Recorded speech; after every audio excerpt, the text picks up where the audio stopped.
Tout à fait, j'ai changé de cours, de programme au dernier moment parce que je me suis dit, mais comment? C'est la Hiloula de Rabbi Meir Baalanes chez Tagen Baadenu et je ne vais pas l'honorer par un cours de Torah avec le Ham Israël qui est présent. J'ai dit non, ça va pas. Alors c'est pour cela que j'ai changé de directive. Et en plus, le Ben Ish Chai, le Rabbi Yaakov Abu Hatzera, ils écrivent tous, le Hida aussi, ils écrivent dans leurs livres, dans leurs Sfarim Akdoshim, dans le Ben Yehoyada, etc. Ils disent que c'est très très très bon de rapporter les faits d'un tzaddik le soir de sa Hiloula. Rien que de parler de lui, là-haut, que ça veut dire Hiloula, comme on a dit plusieurs fois, ça veut dire la fête. Et quand ici-bas, sur la planète bleue, on parle du tzaddik, wow, alors là-haut, c'est encore la plus grande fête. Regardez comment on parle de lui, regardez, écoutez qu'est-ce qu'on dit comme éloge, regardez, les Bnei Israël sont réunis pour écouter les éloges du tzaddik, etc. Et c'est pour cela qu'on a l'habitude d'allumer un air à la maison. Pourquoi je précise un air à la maison? Parce que dans la halakha, c'est pas mentionné qu'on peut allumer un air à la maison pour le Ilou Nishmat, pour le souvenir d'une Neshama. Sauf pour les 7 jours d'un deuil, lo alenu, mais sinon c'est à la synagogue. Alors, ici, c'est une exception pour Rabbi Meir Baalanes qu'on peut allumer à la maison les nerfs, les Ilou Nishmat, comme on voit derrière, Baruch Hashem, les Ilou Nishmat de Rabbi Meir Baalanes, et le cours, il est dédié pour Rabbi Meir Baalanes, pour que Akadosh Baruch Hu puisse amener son Mashiach Tzidkenu, amener la guérison à tout le Ham Israël, et tous les vivants et les morts puissent être bien avec la Torah que nous allons rapporter. Alors Rabbi Meir Baalanes, il a vécu dans les années 135-170. C'était à l'époque du deuxième temps, d'accord? C'est un très très grand Tana. Un Tana, ça veut dire un enseignant. C'était la génération de la Mishnah, d'accord? C'était des géants. Avant même que la Mishnah soit écrite, c'est son élève, d'accord, qui a écrit la Mishnah. Parce qu'à l'époque, c'était rien qu'oral. Tout était oral. Mais avant de rapporter Rabbi Meir Baalanes, il faudrait qu'on sache, mais d'où il vient, qui il est. Alors il faut retourner carrément à la Torah pour qu'on sache d'où vient la Neshama de Rabbi Meir Baalanes. Quand on regarde dans la Torah au chapitre Lamed Bet 32 et au verset 8, il est mentionné que Vaïra Yaakov me'od mipene Esav. On voit que Yaakov, quand il y avait Esav qui devait venir l'affronter, d'accord, parce que lui, son intention, c'était de l'affronter. Yaakov, c'était pour le recevoir. Esav avait l'intention de tuer Yaakov. Et là, on nous dit dans la Torah que Yaakov, qui lui a affronté tout, il a même affronté un ange, et il l'a battu. Là, pour Esav, il a peur. Qu'est-ce qui se passe? De quoi il a peur? Qu'il lui casse la figure? Ma pitom. Et tu as la garantie d'Akadosh Baruch Hu que personne ne peut te toucher. Alors, de quoi tu as peur? Alors, écoutez-moi bien, mes chers amis. Regardez ce que dit le Zohar, de quoi il a eu peur.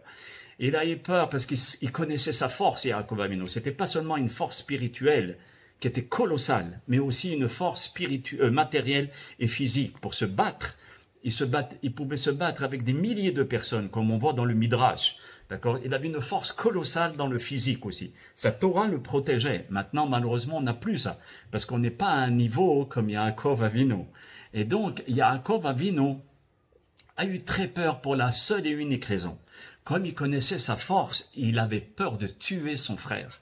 Vous avez dit, alors, Abale Haorgechaj comme le Orgo. Celui qui vient te tuer, tue-le avant. Pourquoi maintenant tu as peur? Parce que Yaakov Atzadik, Yaakov Avinu, lui, il ne voyait pas seulement Esav, qui était un ennemi potentiel, mais il voyait après Esav. Parce que de Esav viendront les convertis. Et si tu es Esav, tous les convertis qui doivent venir, Esav c'est Édom, voyez, la nation actuelle, l'empire actuel. Et si il tue Esav, il tue tous les guérim à travers Esav. C'est vrai, quand quelqu'un tue quelqu'un, ou une autre personne, c'est très grave, parce qu'il tue ses enfants, ses petits-enfants, ses petits-petits-enfants, tout ce qui devait venir sur terre. Donc c'est pas seulement un homme, c'est des centaines et des milliers de personnes. Alors, Yaakov Avinu, il avait peur de ça.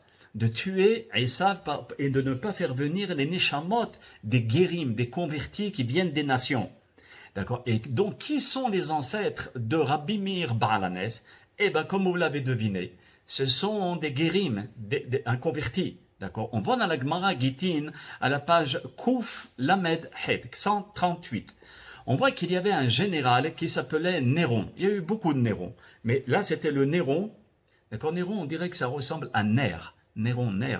Ner qui veut dire lumière en hébreu, c'est pas un hasard. Et donc, Néron a été mandaté pour aller détruire le temple. Mais comme superstitieux qu'il était, vous savez, les soldats et les généraux étaient très superstitieux. Ils se sont dit, attends, je sais que je dois détruire le temple. Maintenant, je veux savoir si j'ai l'approbation du grand patron là-haut. Il croyait en Dieu. Et donc, il commence à prendre un arc et il tire à l'est. La flèche, zoom, elle tombe sur Jérusalem. À l'ouest, elle tombe à Jérusalem.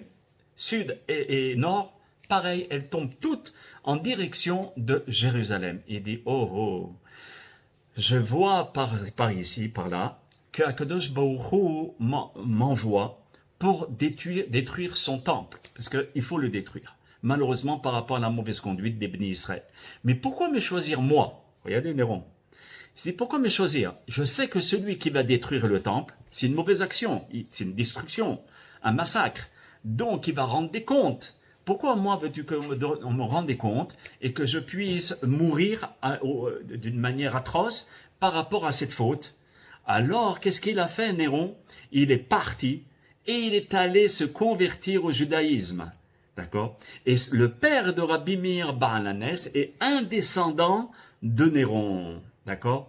Et toujours la Gemara Gittin, page 138, Kouf Lamed Het, elle dit comme ça, qu'il n'y a pas eu seulement que Rabbi Meir Baal HaNes qui est issu de convertis, mais beaucoup d'autres. On voit Sisra. Sisra, c'était un impie, un général de l'armée qui a fait des massacres.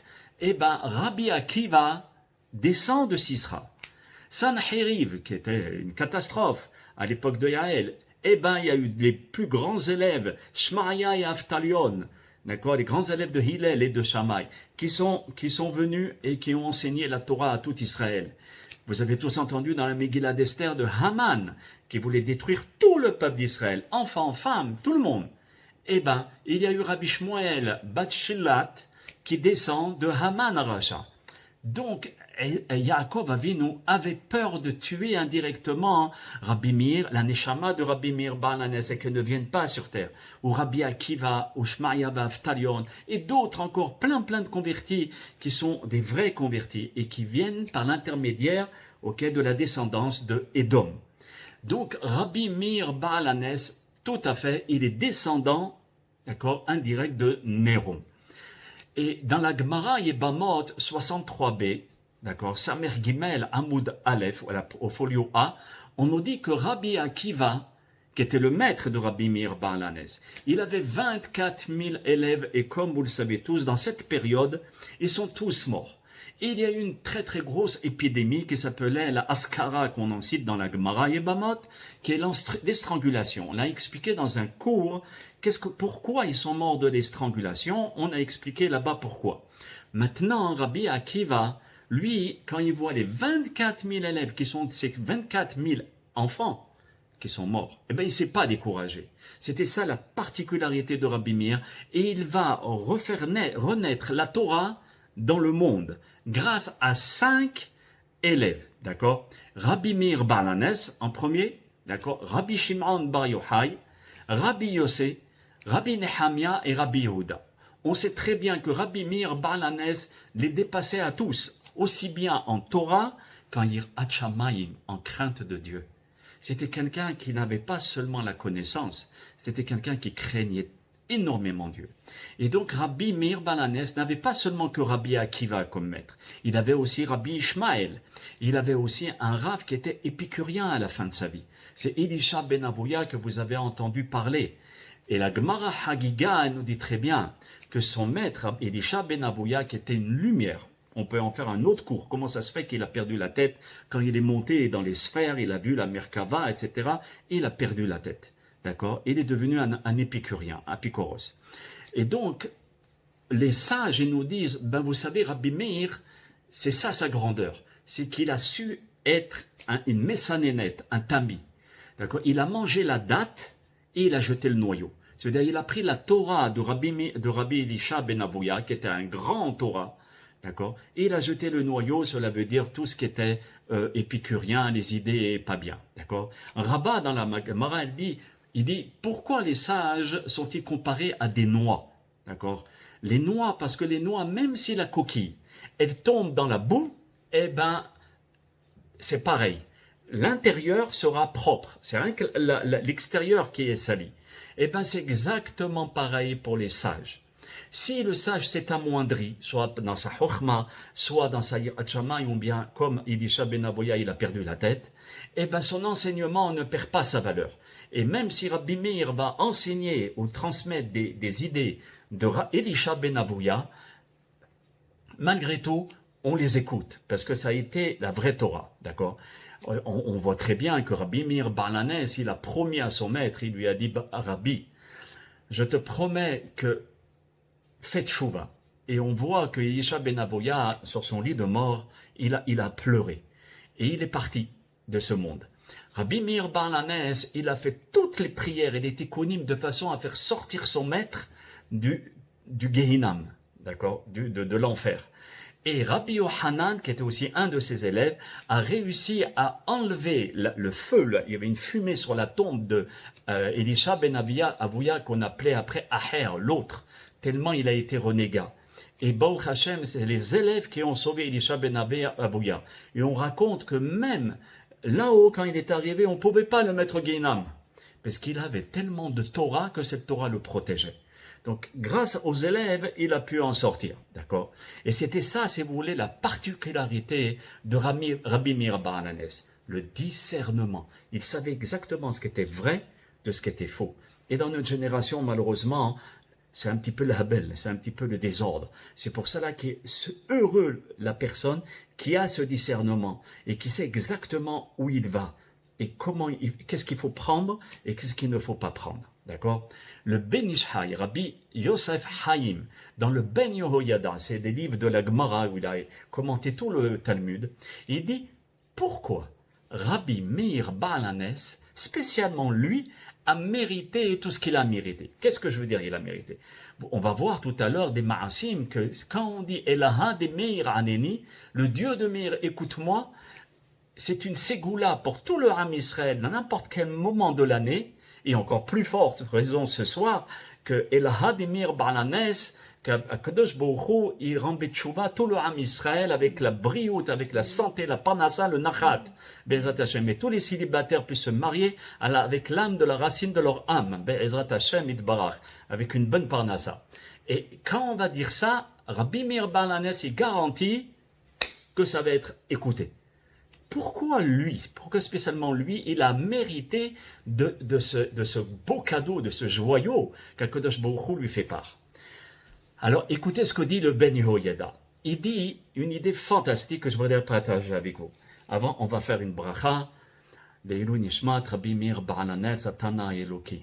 Baruch Ata Adonai Elohenu Melech Haolam Shehakol Nihiya Bidvaro.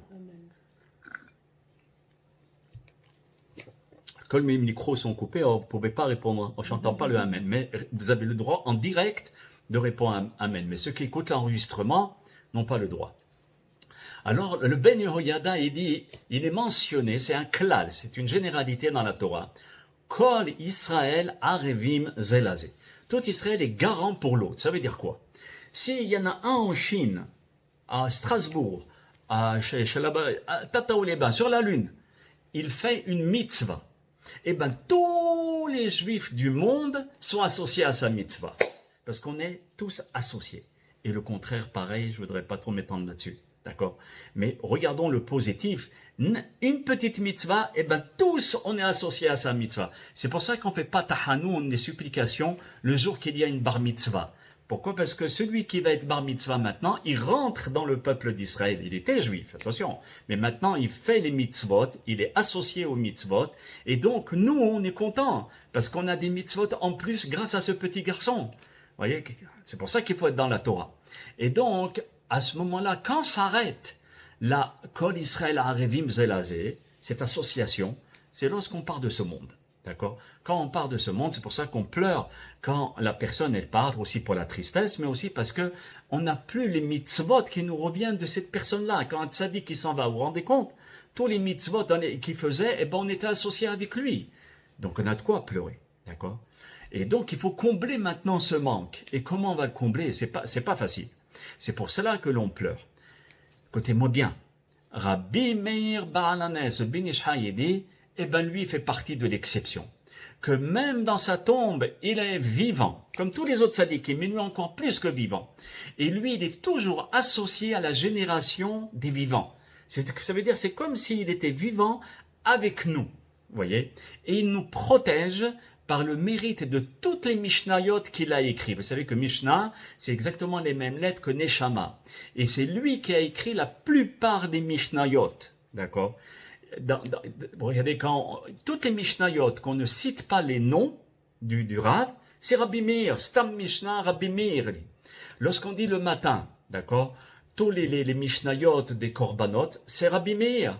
Lorsqu'on dit Kol Israël Yeshlaim Halek Leolam Haba, il n'y a pas de nom, c'est Rabbi Meir. Lorsqu'on dit dans le Pirkei Avot, Moshe Kibel Torah, Messina, Yumsara, Yeshua, etc., Rabbi Meir, regardez le mérite qu'il a à chaque fois qu'on va réciter une mitzvah. Donc, grâce à cette force de Mishnayot, eh ben, il est complètement vivant dans notre génération. Et maintenant, on pose la question, j'ai entendu des gens commencer à dire, oui, d'accord, c'est vrai, c'est un grand, mais la tombe là où il est, c'est pas lui qui est là-bas, c'est un autre Rabbi Meir. Haz Shalom, d'accord? C'est faux et archi faux. La tombe là-bas à Tiveria, c'est exactement la tombe de Rabbi Meir Baal Hanes. C'est le même Rabbi Meir Baal Hanes. On va expliquer pourquoi il s'appelle le Baal Hanes. Le Harizal Akadosh, ça a été même la question de l'élève du Harizal, le maître de la Kabbalah. Un géant où il voyait de loin, d'accord, la tombe et le corps à l'intérieur, qu'est-ce qu'il y avait? D'accord, c'est lui qui a retrouvé beaucoup de tombes des Tanaïm et des Amoraïm. Et donc, il dit comme ça.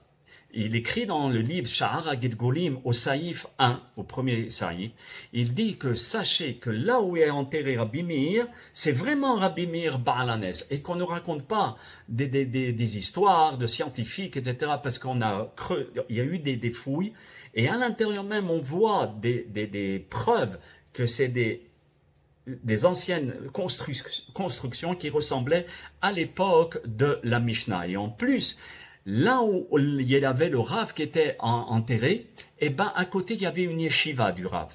Et là, on voit dans les souterrains qu'il y avait une yeshiva qui était la yeshiva de Rabbi Meir Baal Hanes et qui était le Rosh Yeshiva. Et mes chers amis, comment il a été enterré, Rabbi Meir Baal Hanes? Vous allez me dire, ben, comme tout le monde, on le met dans la terre. Écoutez-moi bien. Le Talmud Yerushalmi dans la Gemara qu'il Haïm, il dit comme ça, il a dit à ses élèves, mes chers enfants, vous allez m'enterrer, mais pas comme tout le monde. On n'a pas le droit de se faire enterrer comme ça, attention, c'est assourd. Premièrement, vous allez m'enterrer debout. Vous allez me donner mes habits et vous allez me donner mes chaussures. Et vous allez me donner mon bâton. Et c'est comme ça que vous allez m'enterrer de cette manière. Et vous allez m'enterrer au bord de la route. Parce que lorsque vous regardez à Tiveria, là où il est enterré, c'était le bord de la route. Et dans les anciennes photos. Et à ce moment-là, Rabbi Meir Baal Hanes, pourquoi il s'est fait enterrer de cette manière? Il dit, quand le Mashiach va venir, je ne veux pas perdre mon temps à prendre mon linge, mon bâton, mes chaussures. Non, je suis déjà tout prêt. Et quand il faut accéder, quand il faut prier pour le Ham Israël, et essayer de sauver le peuple d'Israël, il ne faut pas que le Ben Israël il commence à attendre. Dès qu'il dit Rabbi Meir Baal Hanes, il faut que je sois prêt. Combien de fois on a dit El Hademir Aneni, et Baruch Hashem, on a trouvé nos affaires, on a pu avoir un miracle. Je me rappelle ma maman, Aléha Shalom, elle disait Rabbi Meir, c'est dans la bouche de tout le monde, Rabbi Meir. C'est le papa de tout le Ham Israël. Et donc Rabbi Yosef Haïm, dans le Ben Yehoyada, il dit, Rabbi Meir Baal Hanes, il est comme un arbre vigoureux qui est planté où les racines sont à l'intérieur et il est là comme ça, comme un cèdre, en train de prier pour les enfants du Ham Israël. Maintenant, Rabbi Meir Baal Hanes, vous savez qu'il avait deux prénoms. Il avait Rabbi Meir Baal Hanes et il avait Nehorai. Alors, vous allez me dire, alors c'était comment on l'appelait? Écoutez-moi bien.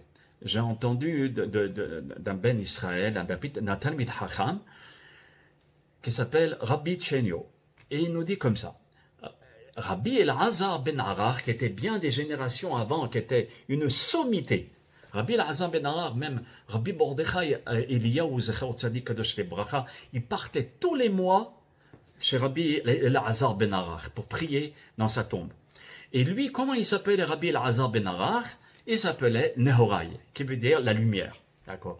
Donc, le père de Rabbi Meir Baal Hanes, il a appelé son fils Nehorai, parce que c'était l'accoutumance, que tout le monde s'appelait Nehorai comme ça.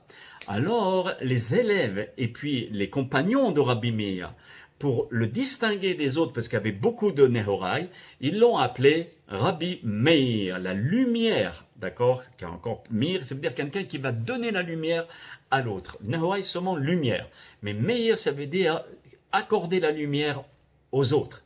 À tel point que la Gemara et Eruvin, pourquoi ils ont choisi Meir, d'accord, particulièrement, parce que la Gemara et Eruvin, à la page Kouflamet Het 138, elle dit comme ça, au nom de Ravina.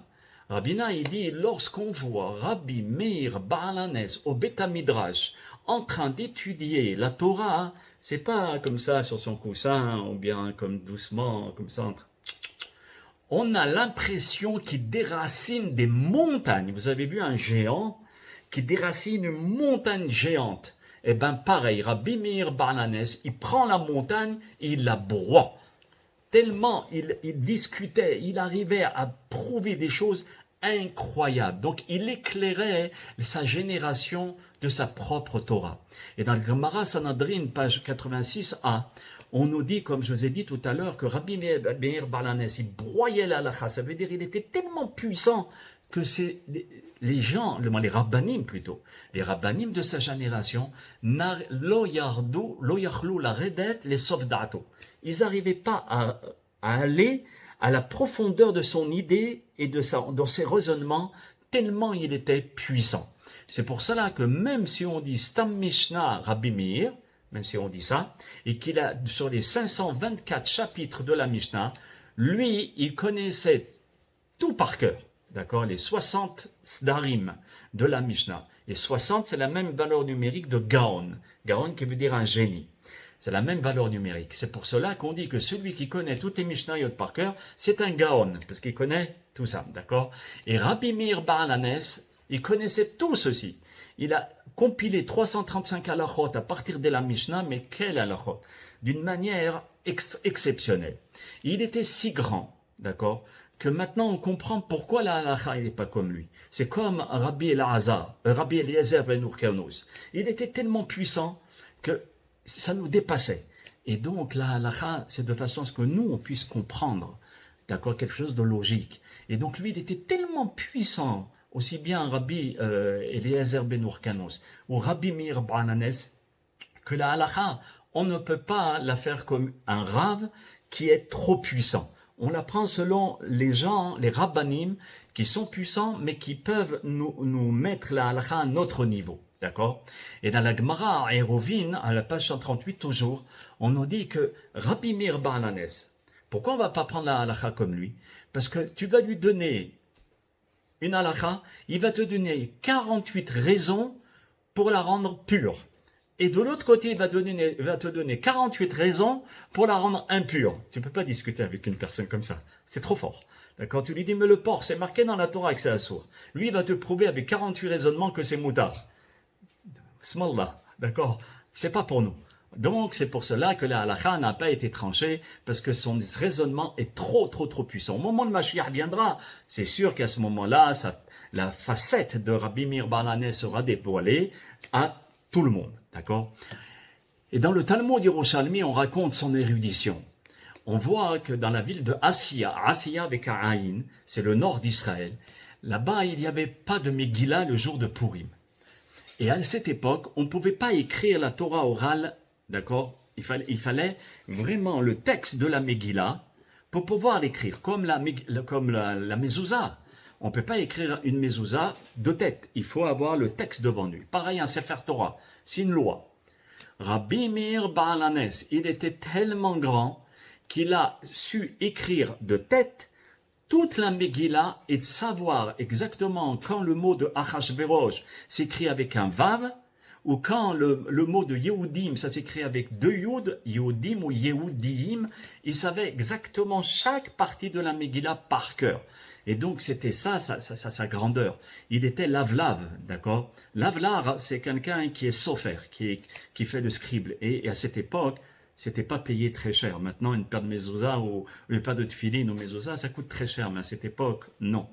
Et donc, il disait comme ça. Moi, je suis lavlar, je touche pas beaucoup d'argent. Que 3 pièces, on le payait que 3 pièces. Et regardez dans ces 3 pièces. Il donnait une pièce à sa famille, une pièce à sa maison, d'accord, et une pièce aux pauvres. Un autre, il me dit, écoute, moi, je suis abstenu, je suis pas tour de donner le maaser. Il cherchait pas des permissions. Il disait, je vais donner, d'accord. Et donc, il disait, à mes enfants, je veux leur enseigner la Torah. Et Be'ezrat Hashem, ils seront des tzadikim dans la Torah. Et les gens lui disaient, mais comment, ils n'auront pas de parnassa. Il dit, Na'ara haïti gam zakanti velo haïti tzadik na'ezav. Vezaro mebakesh lahem. D'accord, on le récite dans le Birkat Amazon aussi. Ça veut dire, j'étais jeune et ensuite j'ai vieilli. Et j'ai jamais connu quelqu'un qui était dans la Torah, vraiment dans la Torah, dont les enfants, vont demander le pain. Donc mes enfants ne demanderont pas le pain, ils seront dans la Torah, mais à une condition. Qu'ils soient dans la Torah. S'ils ne sont pas dans la Torah, ça va être très difficile pour eux. D'accord? Rabbi Meir Baal Hanes, donc là, qu'est-ce qu'on essaye de répondre? La spécificité et la particularité de ce géant parmi tous les géants de sa génération. Donc on a appris ici que même s'il touchait très peu d'argent, eh ben il pensait aussi aux autres. Il comprenait les prénoms des autres. Chaque prénom, il savait comment l'expliquer. Regardez, même dans la Gemara, on rapporte un ma'asé sur Rabbi Meir Baal Hanes. Rabbi Meir était en train de voyager avec Rabbi Yossé et Rabbi Yehuda. Et puis à ce moment-là, il rentre dans une auberge, c'était un vendredi, et on devait mettre l'argent de côté pour Shabbat. Alors à ce moment-là, lorsque tout le monde était en train de mettre son argent de côté, Rabbi Meir ne l'a pas mis de côté. Qu'est-ce qu'il fait, Rabbi Meir? Il prend son argent et il va le mettre dans la tombe du père du patron de l'hôtel. Alors, comment Rabbi Meir a fait une chose pareille? Parce que Rabbi Meir, la première chose qu'il a fait, il a dit à l'aubergiste, comment tu t'appelles? Comment tu t'appelles? Il lui dit, qui dort? Tout de suite, pas qui dort, hein, qui dort qui dort. Et donc, Rabbi Meir Baal Hanes, tout de suite, il a fait un rapport avec la Torah dans Dvarim, au chapitre Lamed Bet, 32, où là-bas, il est marqué qui dort, car c'est des gens, qui n'ont pas de loyauté. Qui dort, ça veut dire une génération, qui n'ont pas de loyauté, ils sont pas loyaux. Et donc, s'ils portent ce prénom, c'est sûrement par rapport à ça. Alors moi, je vais mettre mon argent vers la tombe là-bas, je vais la cacher. Et les deux autres, Rabbi Yossé, etc., ils lui ont fait confiance, ils lui ont donné l'argent. Très très bien. Shabbat matin, le patron qui dort, il vient chez Rabbi Meir avec les hachamim, il dit, voilà, j'ai fait un rêve surprenant. J'étais en train de rêver de mon père qui me disait, viens sur ma tombe, il y a plein d'argent là-bas, viens le récupérer.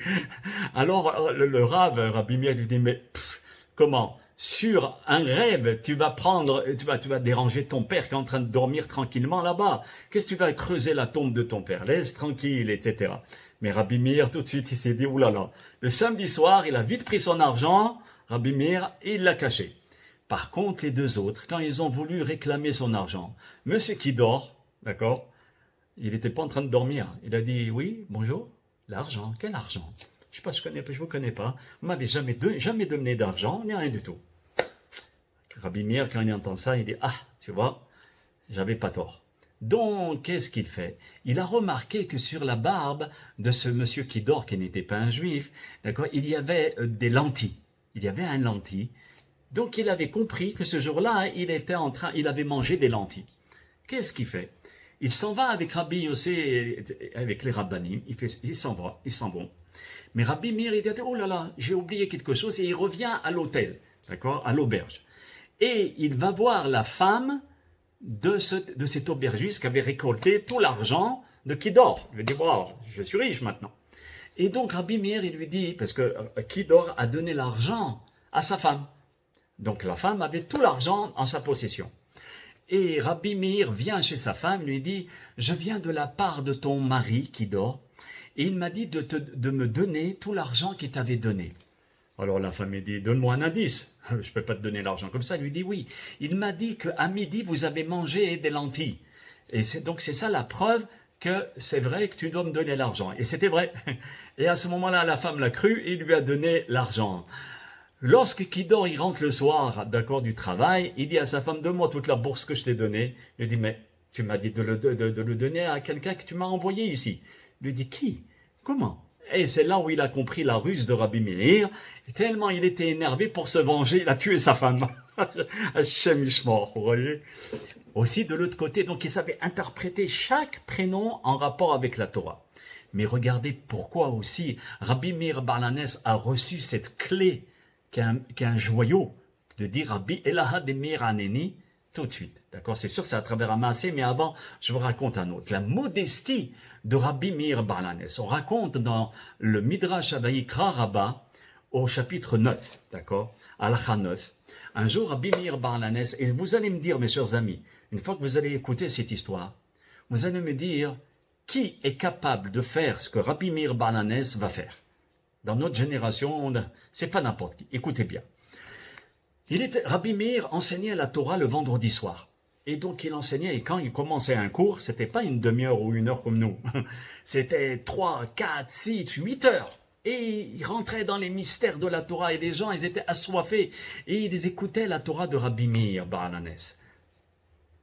Et on rapporte que vendredi soir, comme ça, il y avait une femme qui était en train d'écouter la Torah de Rabbi Meir. Elle était tellement concentrée que 8 heures, 9 heures, 10 heures, 11 heures, minuit. Et à ce moment-là, elle regarde sa montre et dit « Oh là là, il est minuit, mon mari et mes enfants, ils vont me tuer. » Qu'est-ce que ça veut dire cette façon? Donc elle quitte vite le cours de Rabbi Meir et elle va à la maison. Et son mari, il était très très énervé. Il lui dit « Dis-moi, pour qui tu te prends? Pour une rabbinite, pour le rave, mais comment tu abandonnes ton mari et tes enfants? » Et il commence à lui faire un scandale, fdeha. Alors elle dit, oh là là, comment je vais faire? Il lui dit, ah, comment tu vas faire? À une condition, je te pardonnerai. Tu vas aller demain au cours de Rabbi Meir et tu vas lui cracher dessus. D'accord? Et à ce moment-là, je te pardonnerai.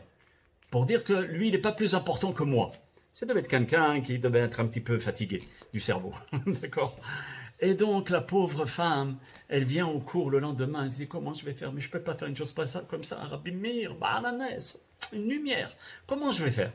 Rabbi Meir Baal HaNes a vu dans sa prophétie, d'accord, au moment où il donnait cours, Kadosh Baruch Hu est venu, il lui a dit, regarde l'Aziz, il y a cette femme-là, elle est dans des beaux draps, sauve-la. Et donc Rabbi Meir, il dit, oh là là, j'ai quelque chose dans l'œil, j'arrive pas à l'enlever. Toi qui es là-bas, madame, est-ce que vous pouvez m'enlever le cil ou je sais pas qu'est-ce que j'ai à l'intérieur de l'œil? La femme, elle se lève, je lui dis, pourquoi moi? Et elle essaye de regarder. Et lui dit, crachez-moi à l'intérieur de l'œil, je sais que ça va m'enlever la poussière. Donc elle crache une fois, il dit non, pas encore, plus fort encore, et 2 fois, et 3, comme ça elle a craché 7 fois sur l'ordre de Rabbi Meir Baal HaNes. Une fois que Rabbi Meir Baal HaNes, il enlève, il dit maintenant tu peux dire à ton mari, tu n'as pas craché une fois Rabbi Meir, tu as craché 7 fois. Regardez cette grandeur devant tout le monde. Et même les élèves, ils étaient estomaqués, ils ont dit mais comment toi Rabbi Meir, tu te fais cracher dessus comme ça? On va lui donner une tannée à cet homme-là. Il dit non. C'est pour la Torah. Pour la Torah, nous, on n'est pas là pour nous-mêmes. On est là pour notre Torah Kedusha. Et donc, c'est ça, si vous voulez, Rabbi Meir Baal HaNes.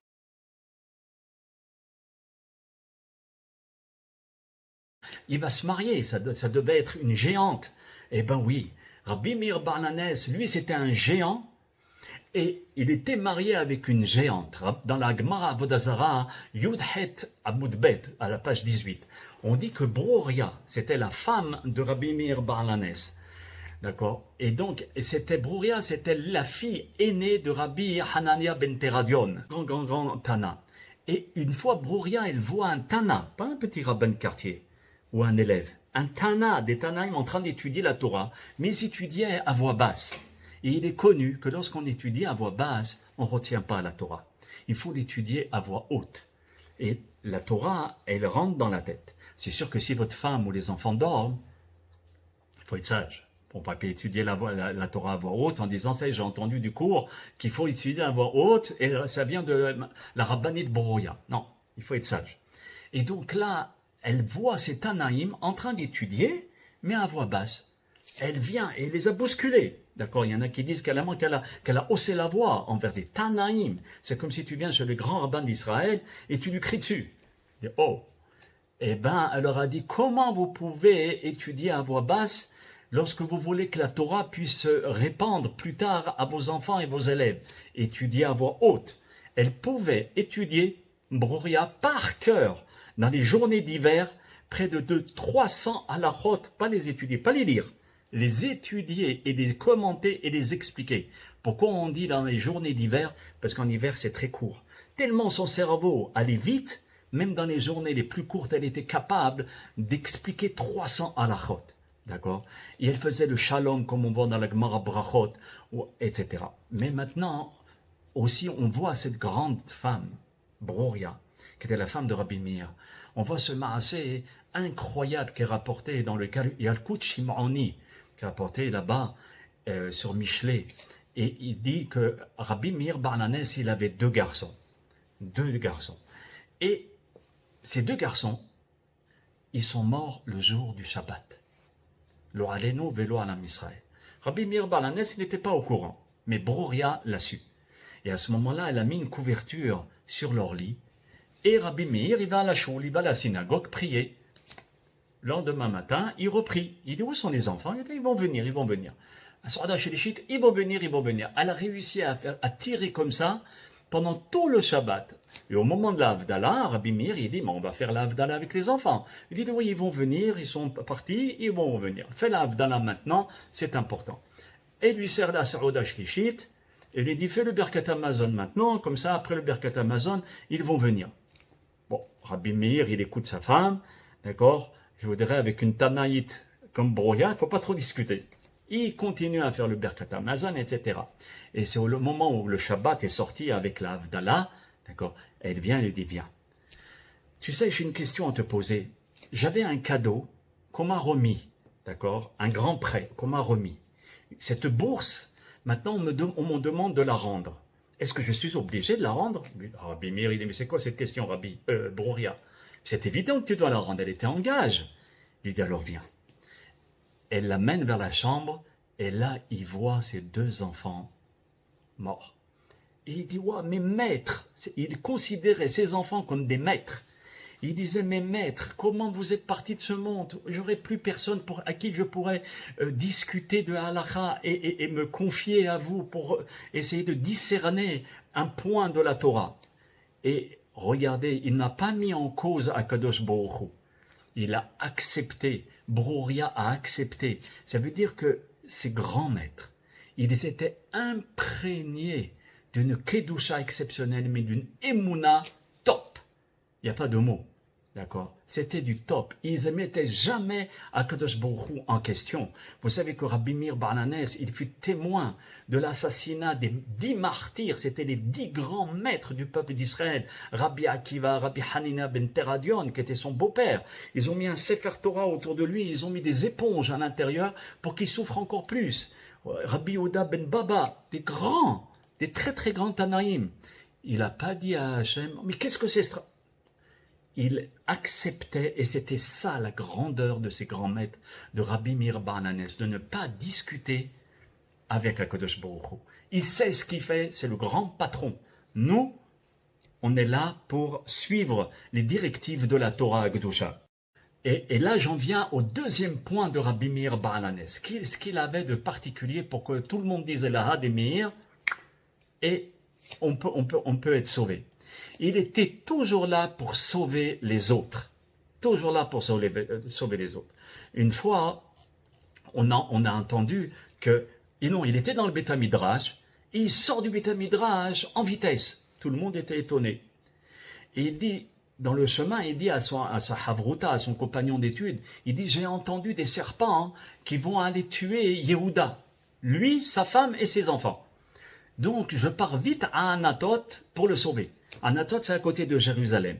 Et donc, Rabbi Meir, il voit ces serpents, et il leur pose la question, qu'est-ce que vous faites? Où vous allez? Il dit, ah, Rabbi, on va aller chez Yehuda. Et on va, il lui dit, pourquoi le pauvre? Pourquoi vous allez le tuer? Il dit, parce qu'il ne fait pas de la tzedaka. D'accord? Il ne fait jamais de tzedaka, et bon, on sait très bien que la tzedaka, elle sauve de la mort. Et lui, il ne le fait jamais. Donc, on a envoyé pour le tuer. Et donc, ça c'est pour aussi nous apprendre qu'il connaissait le langage des animaux. D'accord? Une petite parenthèse. Et c'est là où Rabbi Meir Bar Hanès, il prend un raccourci, il arrive avant les serpents. Il rentre chez ce fameux Yehuda, il lui dit, Yehuda, je t'en supplie, j'ai faim. Est-ce que tu peux me donner quelque chose à manger? Il lui dit, à manger? Va travailler.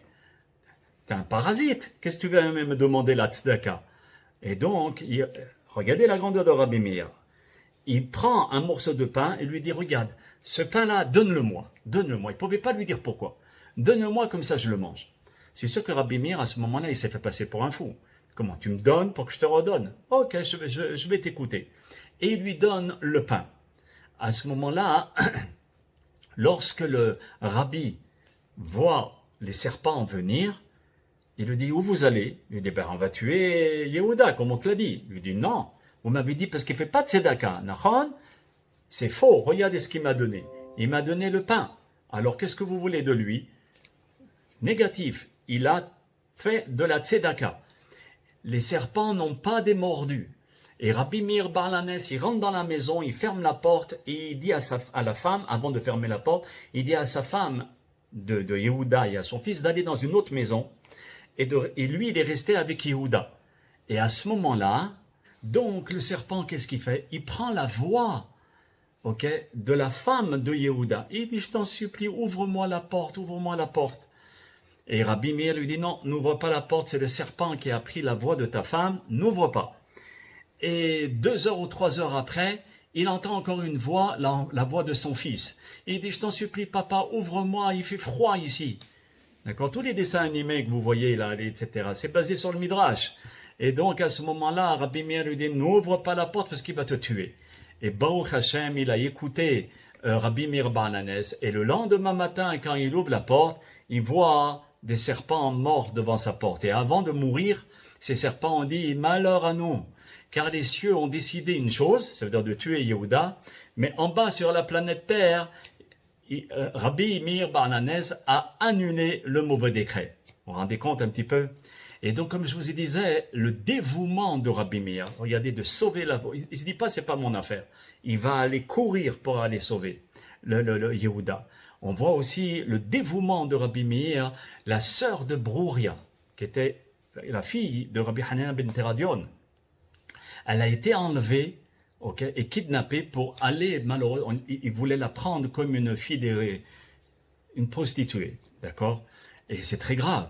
Pourquoi on dit dans la Gemara, pourquoi elle a eu ce onège, cette punition?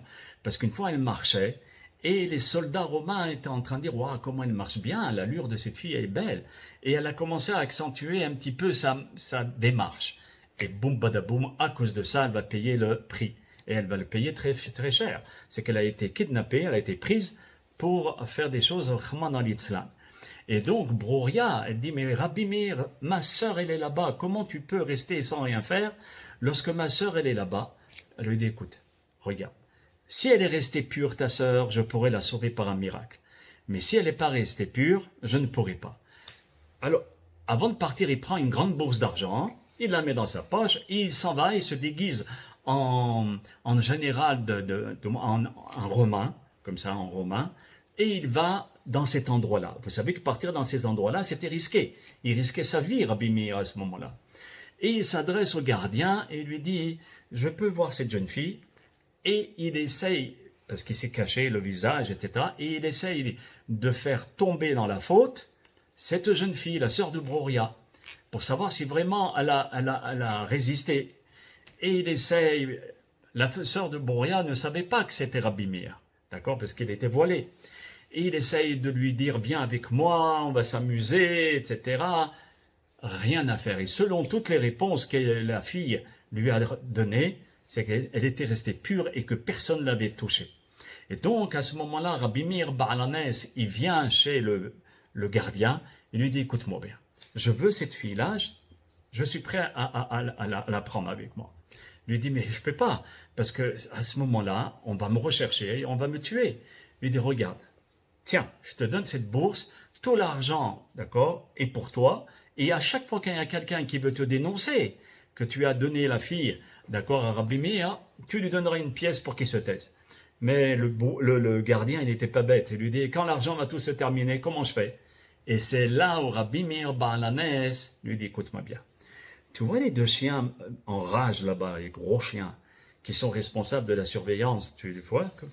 Regarde, il prend un morceau de terre, il les balance sur les chiens. Les chiens, ça leur a déplu, ils étaient énervés, c'était des chiens méchants. Et à ce moment-là, il court vers Rabbi Meir pour le mettre en pièces.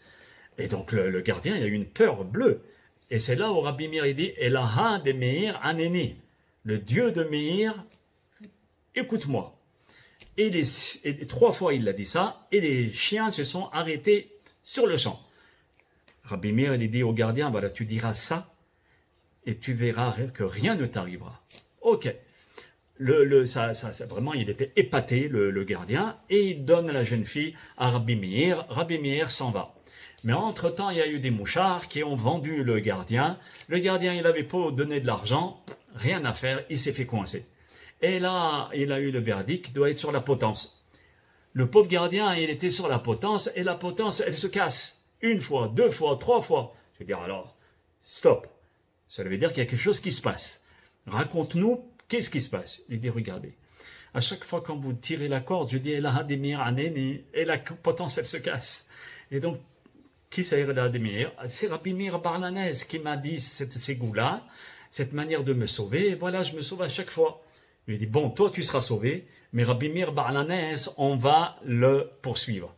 Et qu'est-ce qu'ils ont fait? Ils ont fait des affiches avec l'effigie, le visage de Rabbi Meir Baal HaNes. Ils l'ont mis de partout. C'est peut-être pour ça qu'on connaît maintenant plus ou moins le visage de Rabbi Meir Baal HaNes. Et ils l'ont mis de partout. Et un jour, il y avait des gardes qui ont vu Rabbi Meir. Ils ont dit, oh! Et ils ont couru après lui. Rabbi Meir, naturellement, a couru. Et il est rentré dans une cuisine là où il préparait du cochon. Et il tremble l'index dans le cochon. Et il met le major dans la bouche. D'accord? Mais les gardiens n'ont pas fait attention. Il a fait très très vite. Et à ce moment-là, il dit, mais c'est pas Rabbi Meir, regarde, il mange du cochon. Et il y a une autre lecture qui dit que Eliyahu Hanavi s'est déguisé en femme et l'a embrassé. D'accord? Il dit, mais c'est pas Rabbi Meir. Rabbi Meir, il va jamais faire une chose pareille. Et c'est là où Rabbi Meir Baal HaNes, il était obligé de partir d'Israël malgré lui. Et il est parti en Perse. D'accord. Le Talmud Yerushalmi, au Pérec 9, il nous dit que Rabbi Meir, il est mort en Asie, c'est à l'extérieur d'Israël, avec ses élèves. D'accord. Il y avait Sumchus, Rabbi Shimon ben al-Hazar. D'accord. Et donc, Rabbi Meir, il a dit, vous me mettrez sur un bateau qui va en direction d'Israël. Et quand vous allez mettre le bateau lui-même, il va aller en Israël. Parce que moi, j'aimais Israël. Et Israël va m'attirer à lui. Et donc, c'est là où, quand Rabbi Meir Baal HaNes, quand il est parti de ce monde, ils ont fait comme il a dit, et il est arrivé vers Tiberia. Et c'est là où ils ont enterré Rabbi Meir Baal HaNes, comme il avait demandé, avant de partir de ce monde, à côté de la route, habillé, etc. D'accord? Et il y a le Midrash Talpiot, c'est avec ça que je vais terminer, mes chers amis. Le Midrash Talpiot, il dit que, le Midrash Talpiot, il a été écrit par Rabbi Eliyahu HaKohen à Entemari, de Izmir. Et donc, c'est à peu près 400 ans. Il dit comme ça, Rabbi Meir Baal HaNes, Iftiach Yeshuot, L'chol mi sheyitanel tzedaka. Rabbi Meir Baal HaNes, il garantit des Yeshuot, des libérations, des miracles à tous ceux qui vont donner de l'argent pour les Ilou Nishmat Rabbi Meir Baal HaNes et pour les pauvres d'Israël. Les pauvres qui étudient la Torah en Israël et qui vont donner pour Rabbi Meir Baal HaNes en son honneur, il garantit la protection. C'est pour ça qu'il y a beaucoup qui vont prier vers sa tombe ou bien qui vont donner l'argent à Rabbi Meir Baal HaNes. Cette année, on ne pourra pas le faire, mais on pourra à la maison, mettre une boîte où c'est en l'honneur de Rabbi Meir Baal HaNes, et ensuite on pourra le donner à des pauvres qui étudient la Torah en Israël. Et il dit, celui qui fait une chose pareille, il est protégé. Le Baal Shem Tov et le Hida, ils nous disent que si une personne se trouve dans un danger, dans une difficulté, qu'ils disent 3 fois, Rabbi Meir Baal, Elah de Meir Aneni, sans Rabbi. Elah de Meir Aneni, ça veut dire le Dieu qui éclaire Aneni. Écoute-moi, pas Aneni. Aneni, ça veut dire fais-moi souffrir. Aneni, d'accord, sans appuyer sur le nom, écoute-moi. Et on le dit 3 fois, et Rabbi Meir Baal HaNes, il garantit le miracle.